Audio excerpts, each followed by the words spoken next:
نیند اچھی نیند آدھی صحت ہوتی ہے، رات کی نیندوں کے 100 گنا زیادہ فائدہ مند ہوتی ہے۔ سونے سے پہلے دل کو صاف کرنا نیند کو سکون بخشتا ہے۔ چلنے کا انداز، آہستہ چلنے والا بھی منزل پا لیتا ہے اگر وہ رکے نہ۔ صبح کی سیر روح کی غذا ہے، صحیح انداز سے چلنا شخصیت کا آئینہ ہے۔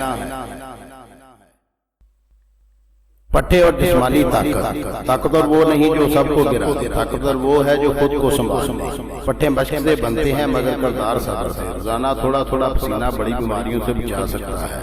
سستی جسمانی کمزوری کا پہلا قدم ہے۔ کمزوری اور صحت، جسمانی کمزوری کا علاج دعا ہے مگر ذہنی کمزوری کا علاج حوصلہ ہے۔ کمزور وہ نہیں جو گر جائے، کمزور وہ ہے جو اٹھنے کی ہمت چھوڑ دے۔ صحت کی قدر بیماری میں ہوتی ہے، اس لیے صحت مند رہنے کی کوشش روز کرو۔ دل اور دماغ کو بھی آرام دو، صرف جسم کو نہیں۔